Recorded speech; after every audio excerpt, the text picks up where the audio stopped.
Hello, I'm your host, Sterling McKinley, and you are listening and watching the In the Black podcast, where every week we interview diverse entrepreneurs and we share their challenges, their journey. But most importantly, we understand how they built a profitable business that stays in the black. Tonight, we have a great guest, Mr. Otis Toussaint. He's the owner of Wide Aperture Media, and tonight we're going to find out about his story, how he got started, and how he built a profitable business. Otis, welcome to the program. What's going on, man? Thank you for having me be part of your podcast. Yeah. I am very proud of the work that you're doing, and I'm thankful for the opportunity to be here. Oh, thank you, thank you. So, let's get started. I gave a very brief, kind of rushed intro, but I want you to take 30 seconds and tell everybody who you are and what you do. So, I am a photographer, videographer, veteran based here in Woodbridge, Virginia. I am a dad and a husband. I am married 10 years plus now, and Uh, my wife and I have been on this journey called marriage, and she's been the strength in our marriage because, you mm-hmm. know, we need that. And Right, I am just eternally thankful that I'm here to continue my journey to wherever it is I'm going to. I'm great. just loving it. All right, great. Thanks for sharing that. So, let's go back in time. How did you fall in love with photography and video? Talk about some of those early days and how you transitioned from that early experience into what you're doing now. Funny thing is, you told me back in time, so I'm going to go way back. Okay. 1995, All right. Brooklyn, New York. There's this program called Global Kids that I was in high school. And it gave me the opportunity to travel around New York and also Europe. I got a chance to go to Croatia, Bosnia, Serbia, and did some work with some Serbian Bosnian youth. And we did some Okay. video productions all the way back then. That's what, 25, 26 years Yeah. ago. Exactly. And so, that was awesome. That was awesome with Global Kids. And then I transitioned to going to college, and I was in the radio program. I was doing video. I was a communications major. I left Okay. college in 2000. Then I joined the military in '02. In the military, I was a medic, but I Mm-hmm. love telling stories. How did I tell stories? Photography and videography. Right. I bought my first camera in Iraq, took photos of Bruce Willis. I can't find that Oh camera wow. anymore. Took photos with him then.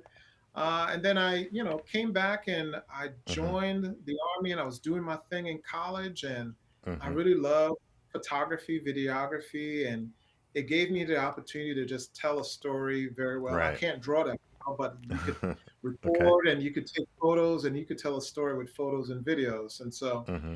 it was just a natural transition getting into that. And when I transitioned out of the military, Mm-hmm. uh, it gave me, this was the thing that was therapeutic to me. It was a Right. happy place. So I Mm-hmm. got into it, spent some money, got some gear, Right. went to YouTube, became a maniac, learning everything that I could. And Yeah. now I'm here just continually doing my thing with photography and videography with Wide Aperture Media now. Right. Yeah. Yeah. I love that. I think like many people, it's kind of an experiment, finding that thing that you really, really love. But I think, like you said, once you find that, you really lean into that. And, I love what you said too about being a storyteller. I always say that, video and audio are great ways to tell stories. And you think about it, everything's based around a story. So that's a great field to be in. So let's talk about the next step. You were passionate about photography. You bought the equipment. You were getting started. Talk about the early days as far as dealing with clients and some of those early challenges. What did you face with getting started? The first challenges that I had is when I realized, hey, I need to take my camera off of auto and learn how to shoot manual and all those Right, things. And right. shout out to my frat brother, Jay Chun. He's the Hmm. one that kind of got me in the right frame of mind as far as, Okay. hey, man, you need to get off that auto and learn how to shoot your camera. Right. So I was like, okay, let's go ahead and do it. So I started learning. And then I realized, man, I got to learn how to light subjects because lighting Hmm. is everything in photography, Right. right? Funny thing is, I was at Fort Campbell and I went to the camera. There was a photography business there on post. And I went to the photography business and I asked the dude, hey, man, can you teach me or coach me or mentor me on how to Right. do this lighting thing? Right. And the thing that he told me was the thing that's been my driving force ever since. He told me, figure that ish out yourself. I was like, word, okay, all right, Right. got it. So I said, Yeah. all right, I'm going to learn how to do this lighting thing, get really good at it, Okay. so that nobody. We have a saying in Trinidad. Hmm. It's so nobody could cut style on you. What that means is Right. nobody can show off or tell you how to Right. do things. You got to Hmm. figure it out yourself. Yeah. All right. So that's how I've been kind of running with this photography thing. And practice, practice, practice. I Yeah. took thousands and thousands of photos. Hmm. Um, People liked what they saw. Right. And people paid me for the work that I did, and I Hmm. just continually wanted to keep doing it. And that's why I'm Awesome. at. That's why I'm at where I'm at now. Yeah, I love what you said. I think, the one thing, even now, people approach me and ask me about how I started my career, and I always tell them, I give them, tips and advice, but in the day, it comes down to practice. You got to do the thing again and again until it becomes natural. And it's like anything. It can be working out. It can be anything in your career. The more you do it, the better you're gonna get. And like you said, now I think we're in this really cool place now with YouTube and all these free courses online. You can really teach yourself, a lot of stuff. So I think having that initiative to say, hey, I'm no dummy. I can read a book, watch a video, teach myself is very, very important. So thanks for sharing that. So you mentioned one of the early challenges was figuring out the lighting and not shooting on manual. But as far as the business side, what were some challenges that you found? And did you have a mentor that helped you more on the business side, or was that kind of trial by fire as well?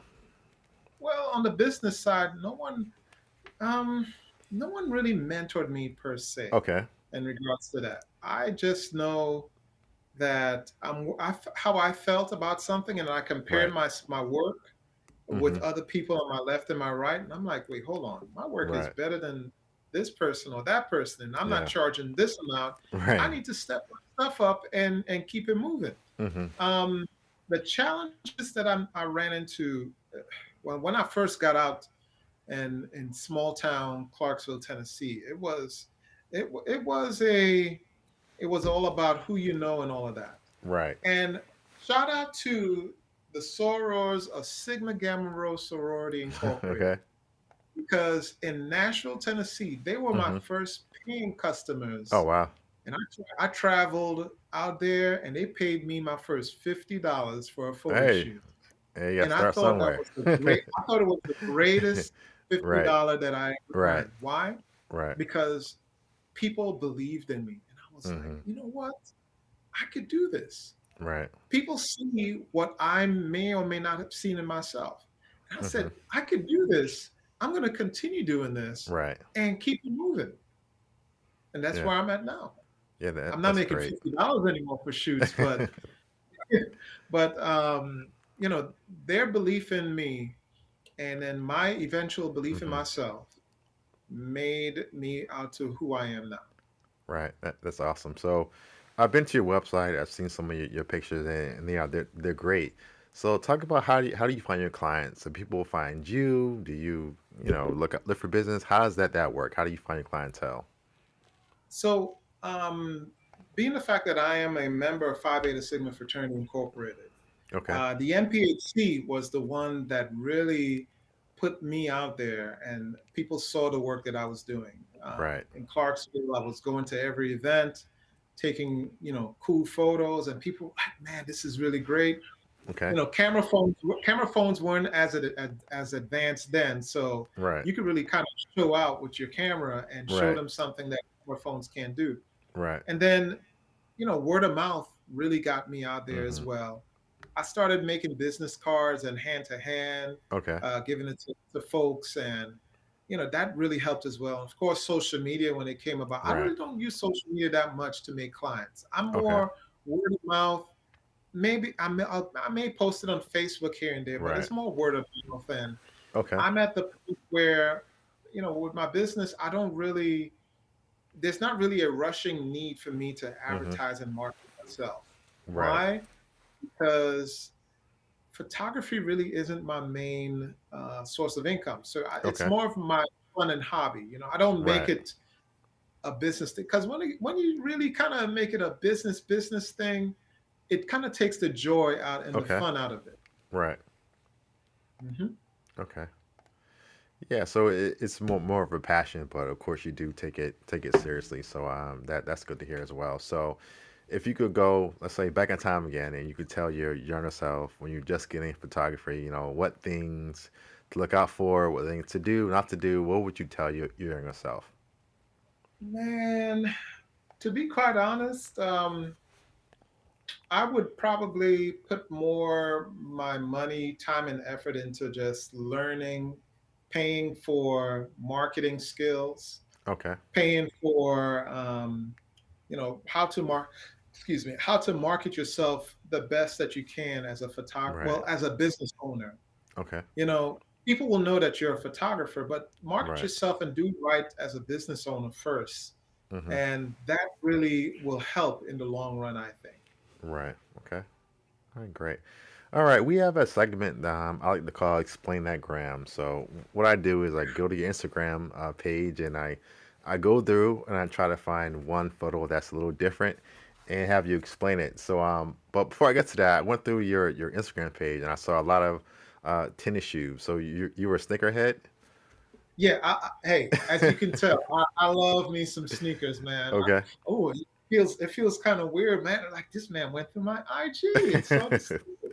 No, Yeah, I was surprised that I would see the business side. I didn't know you were so in the shoes. So so that's my. You probably went on my Trini Sigma page. That's my oh, personal okay. page. You have two. Okay. All And right. All right. then my Wide Aperture page is where Oh, I do a okay. lot of my Right. Wide Aperture Media is where all of my Okay. real work is on. Yeah. Right. Okay. Great. All right. Mhm. So this picture that's showing now is a picture of you in an airport and LeVar Ball. So tell me about this photo. How did it come to be, and what's the story behind it? Well, first things first, never lost. So shout out to LeVar Ball and the Ball brothers. Well, as a dad of Yeah. sons, Hmm. um, I can't help but feel proud of what LeVar Ball is doing for his Hmm. boys, Yeah. especially in a worldwide media that loves to tear down men of color, Right. especially when they have their admiration for their children, Hmm. etc. So I was already a fan of his in the Yeah. beginning. And Right. then I was in New Orleans for some training, etc., for my job working in the Army Medical Recruiting Command when I was Okay. down there. And that day, it was really difficult to get flights out of New Orleans. And ironically, who would I see walking braggadocious with his son Jello and the wife in the wheelchair, but Oh wow. LeVar Ball? And you Okay. hear his voice before he even shows up too. I'm like, man, I got to take a picture with LeVar Right. Ball. And so Yeah. I saw him and we took the photo, and that was it, man. I was Yeah. very happy that I took it. Yeah. Awesome. Okay. All right. One more question. So we get down this podcast. You walk outside and look down the ground, and you see a lottery ticket for $10 million. What do you do with that money? What do you buy? $10 million, huh? Yes. So first things first is I will go ahead and clear off all of my immediate family's debts and Mm-hmm. stuff like that. So like school loans, car Right. note, I'll clear all that off. I would go ahead and put some money into investments, purchase a home. Um, I am a person that I love taking care of my family. Okay. So my parents, siblings, if they need Right. help, I will help out as well. And of course, I'm not. A lot of people say they'll tithe and all that. I'm not a religious or spiritual Mm-hmm. guy. I will put Okay. something out into all of the different churches or wherever it Right. is that I've been in that helped me Okay. out through my journey growing up. Right. Help them out as well. I would probably start some foundations in schools Okay. back in the country where I came from, Trinidad, Right. and the schools that I went to up here in Mm-hmm. regards to media, photography, videography, teaching. Start a school have my Right. name on there, and that will be my family's legacy long run. Awesome. And that's pretty much what I do with that money, man. Okay, great. Well, for and let me go back some. So you mentioned a few times Trinidad. So let's talk Mhm. about that. Being born in Trinidad and coming into the U.S., how has that shaped you as a person, and how did you use that early experience to kind of drive you in what you're doing today? Um, Growing up in Trinidad it was it was tough. Hmm. It was really tough, Yeah. but there was a sense of pride where you come from. Hmm. So, like, I went from Trinidad to Brooklyn, New York in the mid 90s. Okay. And Brooklyn, New York in the mid 90s was not a nice place. Yeah. Yeah. Matter of fact, Right. it was not a nice place, but there's still family there. You know what I'm saying? Right. So I have this sort of way where I am proud to be a bookworm. I'm proud to be Hmm. smart on things. I'm proud Right. to have the inner want to be better than who I was yesterday. Hmm. Right. Trinidad kind of enforced that into me. Okay. And so, I love my folks back at home. Right. I love the culture. I I grew up in a very multi-ethnic, Okay. multicultural place. So it doesn't matter who you are or what you look like. I will embrace you for who Right. you are and the differences. Awesome. But Okay. ignorance is not something that I'm very kind on. So if you come with Right. ignorance, I'll give you back with ignorance. Right. Um, So yeah. have you had the chance to do any photography video back in Trinidad? Oh yeah, I did. I got Okay. a whole bunch of photography and videography Okay. on my Instagram page. If you look it up Okay. at Wide Aperture WIDEAPERTURE media.com. I did some recent drone work, some Okay. photography work, GoPro work. Right. I love it and all of it. So let's talk about that. You're more than just taking pictures. What is the full range of services you offer? Um, I will take every kind of photo that anyone has ever have a request for. So if you need photography work, I could do Hmm. it. If you need portrait work, I could do it. Landscape Okay. work, I could do it. If you need drone work, I can do it. Newborns, nah, I don't really do a lot That's your thing. of stuff. Okay. What else? I've done it all. And Okay. just like a good West Indian man, I like to work. I like to work, and I like to work any kind of job. So Right. that's who I am. Awesome. Well, thank you again for sharing. Before we close and leave, tell everybody where they can find you online and how to get in contact with you as well. So you go on my Instagram. Well, go on my website, Wide Hmm. Aperture Media. And I don't know if you could put up the link or whatever whenever you can, but it's WIDEAPERTURE media.com, Okay. all in one word. And you go on that website, you'll see my links, you'll see my pages. Of course, I'm Otis Toussaint on the social media pages and all that.